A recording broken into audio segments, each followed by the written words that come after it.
Channel میں خوش آمدید۔ مونگی ایک موچی تھا۔ اس کی دکان گاؤں میں تھی۔ وہ روزانہ صبح دکان کھولتا، دن بھر گاؤں والوں کے پھٹے پرانے جوتوں کی مرمت کرتا اور جب شام ہوتی تو دکان بند کر کے گھر چلا آتا۔ چونکہ وہ بہت غریب تھا اس لیے اس کی دکان نہایت ٹوٹی پھوٹی حالت میں تھی۔ اس کے پاس اتنے پیسے ہی نہیں تھے کہ وہ اس کی مرمت کروا سکتا۔ بارشوں میں اس کی چھت چپکنے لگتی تھی اور دکان میں موجود سامان بھیگ جاتا تھا۔ اس نے سوچ رکھا تھا کہ جیسے ہی اس کے پاس کچھ پیسے جمع ہوں گے وہ سب سے پہلے دکان کی مرمت کروائے گا۔ ایک روز صبح جب وہ اپنی دکان پر جانے کے لیے بیدار ہوا تو اس کی بیوی لالی بولی، لکڑیاں ختم ہو گئی ہیں، میں آٹا گوندھ کر رکھتی ہوں، تو جلدی سے لکڑی والے سے مجھے لکڑی لا دے تاکہ میں ناشتہ بنا لوں۔ مونگی نے دو چھپکے چہرے پر پانی کے مارے اور گاؤں کی لکڑیوں کی ٹال کی جانب روانہ ہو گیا۔ جب وہ لکڑیوں کی ٹال پر پہنچا تو وہ بند ہو چکی تھی۔ اس کے پڑوس میں بھوسے والے کی دکان تھی۔ بھوسے کی دکان کا مالک مونگی کا دوست تھا۔ اس نے بتایا کہ ٹال والا کل شہر گیا تھا اور آج دوپہر تک واپس آئے گا۔ مونگی نے سوچا کہ اگر لکڑیاں نہیں ملیں تو پھر لالی ناشتہ کیسے تیار کرے گی۔ یہ سوچ کر اس نے جنگل جانے کی ٹھانی تاکہ وہاں سے کچھ لکڑیاں لے کر گھر چلا جائے۔ جنگل قریب تھا، وہ جنگل کی طرف چل پڑا۔ اس کے پاس کلاڑی تو تھی نہیں کہ وہ لکڑیاں کاٹتا، اس لیے جنگل میں پہنچ کر اس نے بہت ساری خشک جھاڑیاں جمع کر لیں۔ پھر ان کا گٹھا بنایا اور اس گٹھے کو اٹھا کر گھر کی طرف روانہ ہو گیا۔ ابھی وہ تھوڑی ہی دور گیا تھا کہ سامنے سے اس کو ایک ننھا منا بونا آتا دکھائی دیا۔ وہ اپنے پاؤں گھسیٹ گھسیٹ کر آہستہ آہستہ چل رہا تھا۔ مونگی کو لگا کہ اس کے پاؤں میں تکلیف ہے۔ مونگی ایک رحم دل آدمی تھا۔ بونے کے پاؤں کی تکلیف کا خیال دل میں آیا تو اس نے اس کی مدد کرنے کی ٹھان لی۔ اس نے جھاڑیوں کا گٹھا زمین پر رکھا اور بونے کے قریب آنے کا انتظار کرنے لگا۔ بونا جب اس کے قریب پہنچا تو مونگی نے کہا، ایسا معلوم دیتا ہے جیسے تمہارے پاؤں میں تکلیف ہے، کیا میں تمہاری مدد کر سکتا ہوں؟ بونے نے کہا، میرے پاؤں میں کوئی تکلیف نہیں ہے، دراصل میں نے جو جوتے پہن رکھے ہیں وہ میرے پاؤں سے بہت بڑے ہیں، میں تیز تیز چلنے کی کوشش کرتا ہوں تو یہ پاؤں سے اتر جاتے ہیں۔ مونگی نے اس کی بات سن کر اس کے پیروں پر ایک نظر ڈالی۔ بونے کے پاؤں تو چھوٹے چھوٹے تھے مگر اس نے جوتے اتنے بڑے پہنے ہوئے تھے جیسے خود مونگی پہنتا تھا۔ اتنے بڑے جوتے پہننے کی وجہ سے ہی بونا زمین پر پاؤں گھسیٹ گھسیٹ کر چل رہا تھا۔ مونگی نے کہا، اتنے بڑے جوتے پہن کر چلنا پھرنا بہت تکلیف دہ کام ہے، یہ جوتے تو بہت بڑے ہیں، تمہیں کہاں سے ملے؟ بونے نے جواب دیا، میں بونوں کی دنیا میں رہتا ہوں، ہماری دنیا سامنے والے پہاڑوں کے پیچھے ہے۔ میرا کسی کام سے تمہاری دنیا میں آنا ہوا، یہاں پہنچنے کے لیے پہلے تو مجھے پہاڑ پر چڑھنا پڑا اور پھر اترنا بھی پڑا، اسی وجہ سے میں بہت تھک گیا تھا۔ میرے سامنے ایک جنگل تھا، جنگل میں پہنچ کر تھوڑا سا آرام کرنے کی غرض سے میں ایک درخت کی ٹھنڈی چھاؤں میں گھاس پر لیٹ گیا۔ اپنے جوتے اتار کر میں نے اپنے قریب ہی رکھ لیے تھے۔ میری تھوڑی دیر کے لیے آنکھ لگ گئی تھی۔ جب میں سو کر اٹھا تو میرے جوتے غائب تھے۔ میں نے گھبرا کر ادھر ادھر دیکھا، میری نظر سامنے درخت پر بیٹھے تو میرے جوتے غائب تھے۔ میں نے گھبرا کر ادھر ادھر دیکھا، میری نظر سامنے درخت پر بیٹھے ایک بڑے سے بندر پر پڑی۔ وہ دانت نکال کر مجھے دیکھ رہا تھا اور اس نے میرے جوتے پہنے ہوئے تھے۔ میں اس کی طرف لپکا تو وہ درختوں کی شاخوں پر جھولتا ہوا وہاں سے غائب ہو گیا۔ میں بہت پریشان تھا۔ جنگل میں جا بجا کانٹے اور چھوٹی چھوٹی کنکریاں پڑی ہوتی ہیں، میں بغیر جوتوں کے ان پر چل بھی نہیں سکتا تھا، لیکن مجبوری تھی۔ میں نے اپنا سفر پھر شروع کیا۔ ابھی میں تھوڑی ہی دور گیا تھا کہ ایک جگہ مجھے جھاڑیوں میں یہ جوتے پڑے نظر آئے۔ شاید کسی قافلے نے وہاں پڑاؤ ڈالا تھا کیونکہ وہاں پر بہت سے مٹی کے ٹوٹے ہوئے برتن اور دوسری اشیاء بھی پڑی ہوئی تھیں۔ یہ جوتے پھٹے پرانے تھے، مگر میں نے انہیں غنیمت جانا اور انہیں پہن کر اپنے سفر پر روانہ ہو گیا۔ مونگی نے کہا، یہ جوتے تو بہت ہی تکلیف دہ ہیں، مگر فکر کی کوئی بات نہیں، تم میرے ساتھ چلو، میں جوتے بناتا ہوں۔ آج میں اپنا کام نہیں کروں گا، تمہارے لیے آرام دہ اور خوبصورت سے جوتے بناؤں گا، انہیں پہن کر تم بہت آرام محسوس کرو گے۔ اس کی بات سن کر بونا کچھ فکر مند ہو گیا اور بولا، میں تو بونوں کی دنیا میں رہتا ہوں، میرے پاس وہیں کے پیسے ہیں، مگر یہ پیسے تمہاری دنیا میں نہیں چلیں گے۔ یہ کہہ کر بونے نے اپنی جیب میں ہاتھ ڈال کر بونوں کی دنیا کے پیسے نکال کر مونگی کو دکھائے۔ مونگی نے دیکھا کہ اس کی ہتھیلی پر پیتل کے بنے ہوئے چھوٹے بڑے چوکور ٹکڑے رکھے تھے۔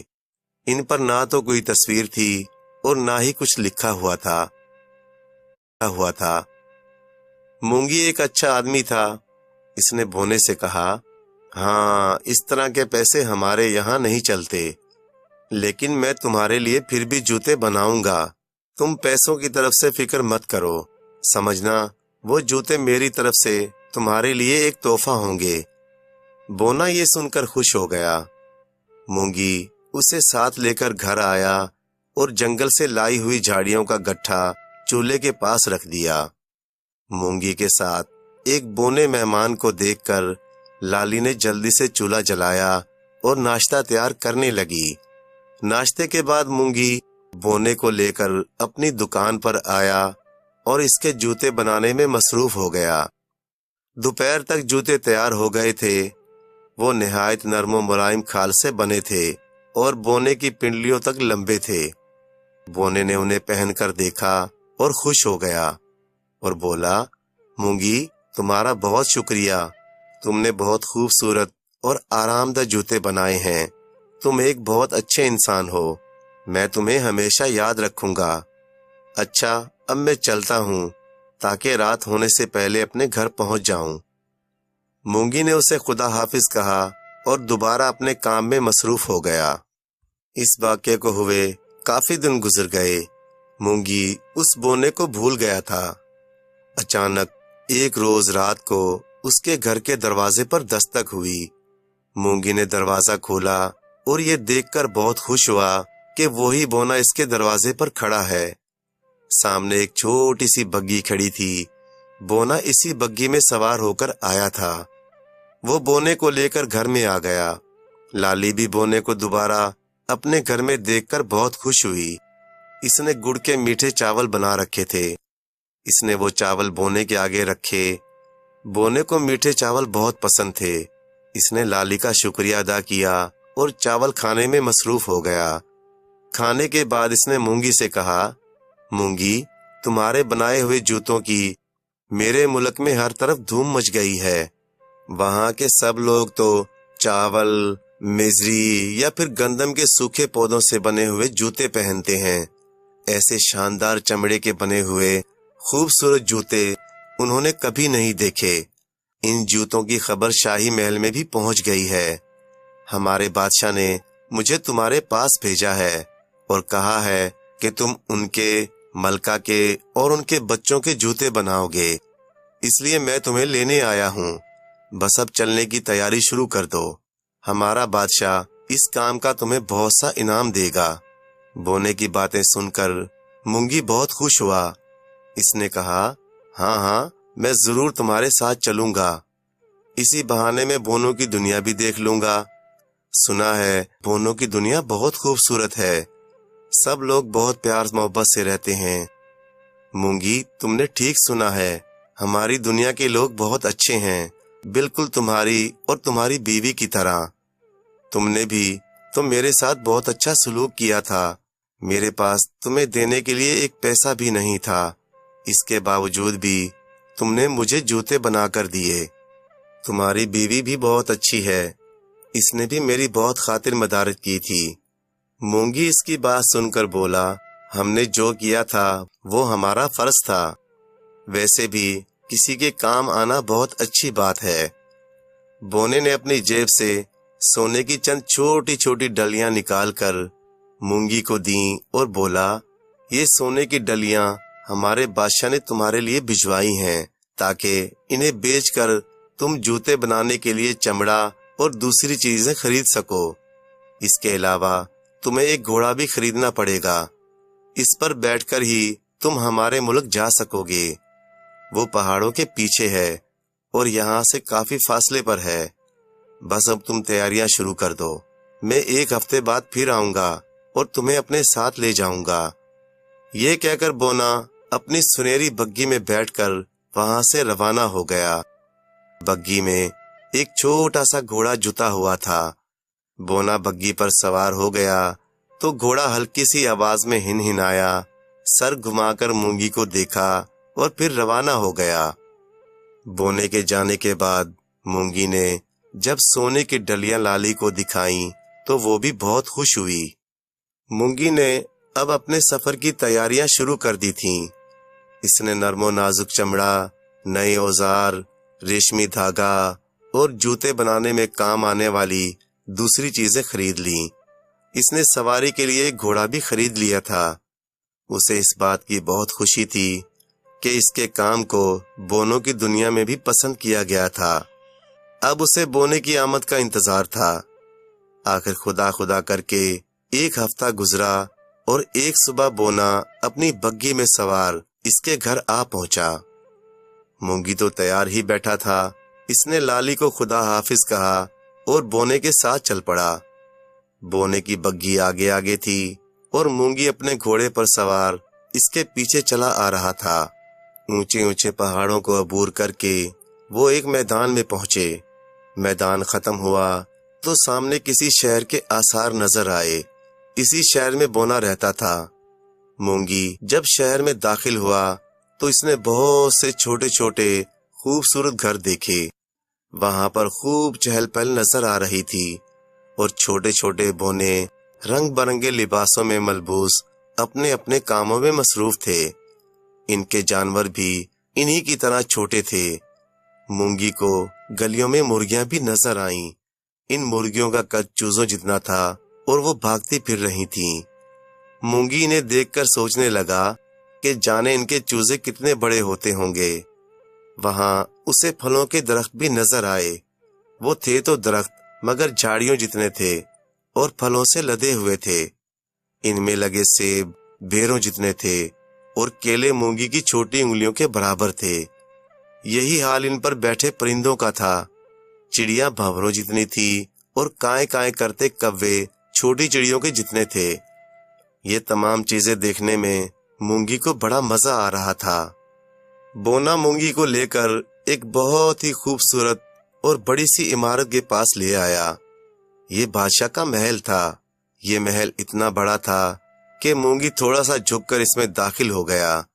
محل کے اندر بادشاہ اور ملکہ اپنے بہت سے شہزادوں اور شہزادیوں کے ساتھ بیٹھے ہوئے تھے۔ مونگی نے ادب سے بادشاہ اور ملکہ کو سلام کیا۔ بونے نے مونگی کا تعارف ان لوگوں سے کروا دیا۔ بادشاہ نے کہا، مونگی، ہمیں خوشی ہے کہ تم اپنے کام میں بہت ماہر ہو۔ ہم چاہتے ہیں کہ تم ہمارے ملکہ کے اور ہمارے بچوں کے جوتے تیار کرو۔ مونگی نے کہا، جہاں پناہ، میں آپ سب کے جوتے ضرور تیار کروں گا۔ مجھے امید ہے کہ میرے بنائے ہوئے جوتے آپ کو ضرور پسند آئیں گے۔ محل کا ایک بڑا ہال مونگی کے حوالے کر دیا گیا۔ مونگی وہاں بیٹھ کر اپنا کام کر سکتا تھا۔ اس نے تھیلوں میں سے اپنا سامان نکال کر سامنے رکھا، پھر بادشاہ، ملکہ اور ان کے بچوں کے پاؤں کی پیمائش کی۔ اس کے بعد وہ اپنے کام میں مشغول ہو گیا۔ اس کے رہنے سہنے اور کھانے پینے کا بہت اچھا انتظام کیا تھا۔ وہ مسلسل 8 روز تک اپنے کام میں لگا رہا۔ 8 روز گزرے تو تمام جوتے تیار ہو چکے تھے۔ اس کے بنائے ہوئے جوتے اتنے خوبصورت تھے کہ بادشاہ اور ملکہ انہیں دیکھ کر دنگ رہ گئے۔ ان کے شہزادے اور شہزادیوں نے جب انہیں پہن کر دیکھا تو وہ بھی بہت خوش ہوئے۔ مونگی کا کام ختم ہو گیا تھا، اس لیے اس نے بادشاہ سے اپنے گھر جانے کی اجازت طلب کی۔ بادشاہ نے اسے بہت سارے سونے کی ڈلیاں دیں۔ اتنی ساری دولت پا کر مونگی بہت خوش ہوا۔ اس کا دوست بونا اسے دور تک چھوڑنے آیا تھا۔ مونگی گھر پہنچا اور ساری سونے کی ڈلیاں اپنی بیوی لالی کے حوالے کر دیں۔ مونگی نے ان ڈلیوں کو بیچ کر سب سے پہلا کام یہ کیا کہ اپنی ایک بہت اچھی سی ایک دکان بنائی تاکہ وہ بارش کے موسموں میں بھی اپنا کام اطمینان سے کر سکے۔ جب یہ کام مکمل ہو گیا تو اس نے اپنا ایک اچھا سا گھر بھی بنا لیا۔ اب اس کے دن پھر گئے تھے اور وہ اپنی بیوی کے ساتھ ہنسی خوشی زندگی کے دن گزارنے لگا۔ اس طرح مونگی کو بونے سے اچھا سلوک کرنے اور اس کی مدد کرنے کا انعام مل گیا تھا۔